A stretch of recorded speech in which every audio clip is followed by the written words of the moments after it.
Ya, tadi Pak Gubernur mengeluh masalah narkoba. Mungkin ada gubernur Jawa Barat yang mengirim anak-anak bandel ke barak. Nah, ini bisa dikirim ke pondok-pondok pesantrennya PUI mungkin. Gibran paham nggak pesantren itu kan? Pesantren itu bukan tempat pembuangan orang nakal. Bahwa ada orang nakal dimasukin ke situ, ya bisa saja. Tetapi juga pesantren tidak bisa melakukan kompromi terhadap orang nakal gitu. Sebab kalau enggak yang rusak pesantrennya kan. Halo pemirsa, ketemu lagi di channel Buya Tafta. Buya, kita ngomong soal Gibran nih. Soal apa lagi Gibran? Kayaknya udah rame itu. Gibran ini itu memang sekali ngomong magnetnya tinggi nih, responnya ya. Kali ini dia punya ide agar para pengguna narkoba, terutama yang anak muda ya, itu dikirimkan ke pesantren. Nah ini gara-gara Bobi Nasution, Gubernur Sumatera Utara, mengeluhkan. Ada iparnya ya? Ada iparnya sendiri. Ya. Sumut ini juara 1 soal narkoba. Nah idenya kemudian spontan muncul dimasukkan ke pesantren. Seakan-akan pesantren itu tempat membersihkan perilaku-perilaku seperti itu gitu ya. Nah ini kebetulan Buya Tafta adalah juga alumni pesantren. Masih mengurus? Masih juga mengurus pesantren. Enggak, kalau ngurusin enggak. Alumni bukan aja. hanya Buya Berkhidmat, Tafta, masih berkhidmat. Ade Irawan juga adalah alumni pesantren ya. Pesantren apa nih? Ya, pesantren tradisional aja. Yang kecil ya. Kecil. Bukan yang gede-gede kayak Gontor atau apa enggak ya. Nakal semua kalau pesantren. Berarti benar tuh Gibran ya? Enggak, kita udah nakal duluan. Oh, sebelum masuk pesantren udah nakal. Ini gimana Bu ya? Gibran ini, wapres kita ini. Iya, Gibran itu asal jeplak. Ya kan? Sebagai alumni pesantren marah ini. Ini juga sebetulnya sedikit banyak ada pengaruh dari manuver Kang Deddy ya, secara tidak langsung ya kan. Jadi menjadi inspirasi. Menjadi inspirasi, misalnya juga kan di Jakarta sedikit banyak kan dia memberikan solusi tersendiri ya kan. Macam-macam lah, tapi sebetulnya inspirasinya dari situ bahwa kepala daerah bisa melakukan sesuatu untuk mengatasi ini semua secara cepat, yang si pragmatis tadi itu. Nah, tapi tiba-tiba kalau Gibran yang menyarankan ke pesantren, Gibran paham nggak pesantren itu kan? Itu satu. Yang kedua, pesantren itu bukan tempat pembuangan orang nakal, gitu ya. Iya kan? Bukan tempat pembuangan orang nakal. Bahwa ada orang nakal dimasukin ke situ, ya bisa saja. Tetapi juga pesantren tidak bisa melakukan kompromi terhadap orang nakal, gitu. Sebab kalau enggak yang rusak pesantrennya kan, gitu kan. Karena itu sejumlah pesantren dia cukup tegas ya, untuk menegakkan sebuah disiplin dengan standar tertentu dan seterusnya, gitu kan.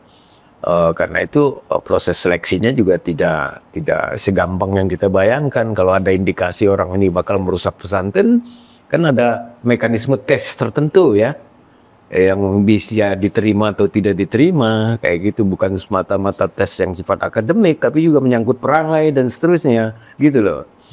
Karena kalau enggak kan pesantrennya yang jadi rusak, gitu loh, iya kan. Itu satu. Yang kedua, ya tadi tuh sedikit-sedikit orang mau cari jalan pintas dengan cara mudah, kayak seakan-akan pemerintah kayak mau buang badan gitu loh berhadapan dengan fenomena kayak gini. Udahlah serahin aja kayak kan seperti yang dibilang Ade tadi, ada kompleksitas yang harus dipahami di situ gitu loh.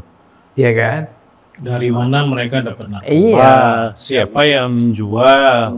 Kalaupun ada yang menjual dan nggak diapa-apain, siapa yang melindungi?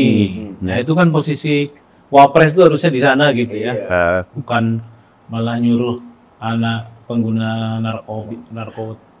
Bayangkan coba, pengguna narkoba disuruh dikirim ke pesantren. Pesantren mana? Kalaupun ada, dia harus ada pesantren khusus yang nangani itu. Gitu. Seperti yang di Tasik gitu.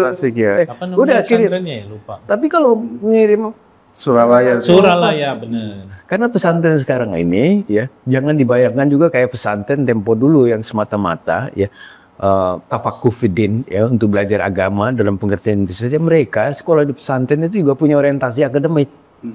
Jadi setelah lulus di pesantren dia masuk ke perguruan tinggi dan seterusnya, gitu loh. Karena latar belakang wali murid yang anaknya masuk di pesantren ini udah educated semua. Mereka juga punya impian anaknya punya karir akademik yang baik, gitu loh. Iya kan? Supaya hidupnya balance. Iya, hidupnya balance, akhlaknya bagus, pengetahuannya bisa kompetitif dengan sekolah-sekolah yang lain dan seterusnya, gitu loh. Emang Gibran punya imajinasi soal kayak gini tentang pesantren, gitu kan? Kayak gitu, jangan dibayangkan. Jadi pesantren yang kita pahami sekarang ini ya jauh dari apa imajinasi kita tentang pesantren atau persepsi lama kita tentang pesantren. Mereka juga mengalami transformasi. Mengalami transformasi, mereka juga ikut sistem pendidikan nasional ya, sehingga Bahkan internasional. Santrinya ada yang sekolah melanjutkan ke Turki, ke Jepang, macam-macam kayak gitu. Iya kan? Masa Gimana dititipin narkoba? Pengalaman sebagai santri gimana? Yang pertama sih jangan sampai juga pesantren dijadikan sebagai alat untuk menakut-nakuti anak. Iya. Itu yang jadi Sama kayak barak militer. betul itu untuk Jadi. menakut-nakuti anak, dan ini mendegradasi pesantren, karena pesantren juga bisa menjadi pilihan utama termasuk anak-anak yang punya prestasi. Tadi Buya udah katakan udah berbeda sekarang pesantren-pesantren ya, yang boarding school gitu ya, atau kalau zaman saya di pesantren ya memang khusus belajar agama, tapi ya siang kita di sekolah publik gitu ya, dan ini juga penting, dan saya sih merasa karakter kita juga sangat dibentuk oleh pesantren dengan segala dinamikanya lah ya. Karena kalau pesantren di kampung kan ya yang quote unquote kita bilang Badung gitu ya, tapi ya masih Badung remaja begitu ya, dan pesantren bisa jadi opsi utama orang gitu ya.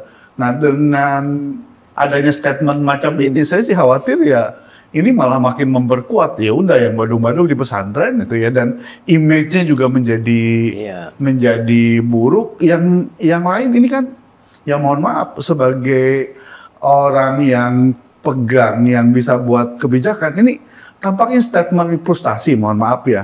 Ya kan, untuk menangani ini tadi kan sudah kita singgung. Kenapa nggak dicek dulu background-nya seperti apa gitu ya? Yang lain juga kan negara juga sudah punya mekanisme sendiri kan untuk menangani ini gitu ya, bukan kemudian karena yang di depan banyak misalnya ulama, kiai, ya udah dikirim yang badung-badung atau yang kena narkoba dalam konteks ini di pesantren gitu ya. Dan ya ini yang memprihatinkan sekali lagi. Jadi pertama kali saya dengar saran Gibran, udahlah yang narkoba itu kirim aja ke pesantren, saya tersinggung keras tuh. Iya kan? Iya. Seakan-akan pesantren tempat pembuangan orang nakal gitu. Tempat rehab, Bu ya. Iya tuh, rehab diwakili loh kan. Gitu. Nah, dengan melihat seperti itu Bu ya, semestinya nih kalau boleh ngajarin Gibran sebagai wapres yang baru belajar nih, level wakil presiden ketika berhadapan dengan pertanyaan seperti itu, apa yang harus dilakukan Bu ya? Ini sekaligus kita ngajarin lah.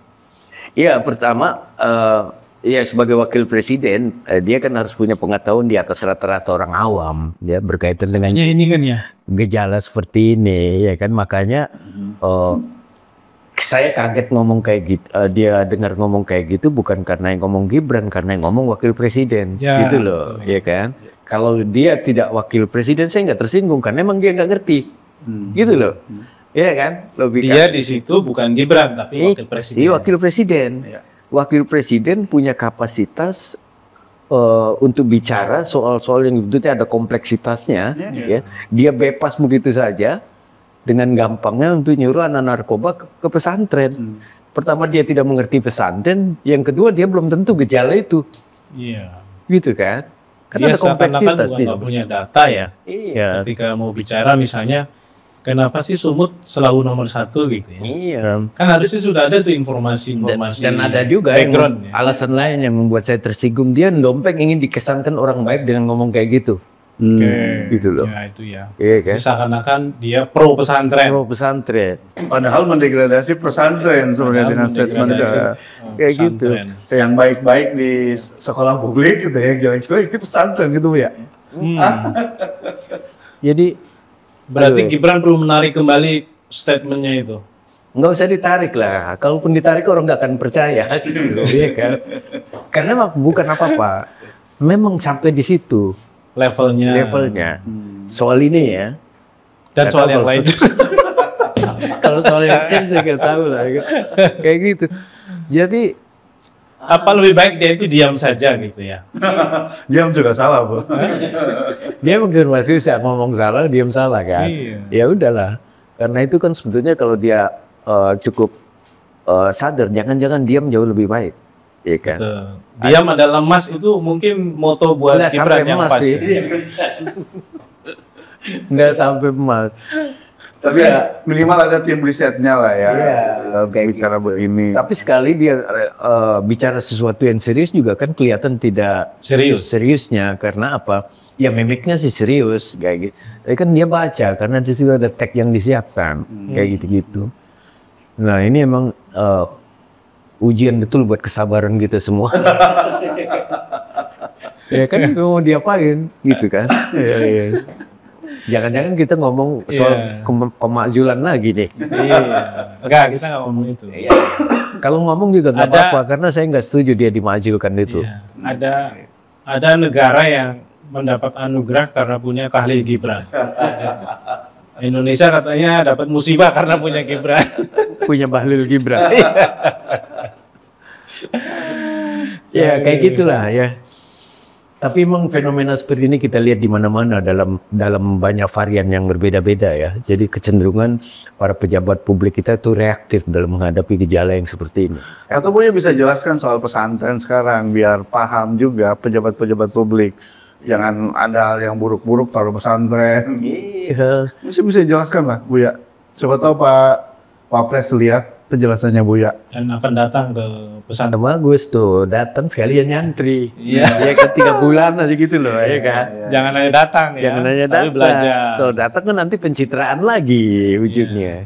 Jadi pesantren sekarang ini yang pesantren yang modern ya ini kan dulu pesantren itu punya image tertentu karena dia kan rural base sebetulnya, ya kan. Jadi subkultur petani, ya kan, pedesaan. Kita mengambil pendidikan formal, pilihannya ke pesantren kali ya. Dulu kan pada tahun 70-an ya kan Daud Yusuf dengan segala kepongahannya itu sebagai orang yang tidak ngerti pesantren, menganggap bahwa pesantren itu peninggalan masa lampau yang akan punah. Seiring dengan perkembangan zaman.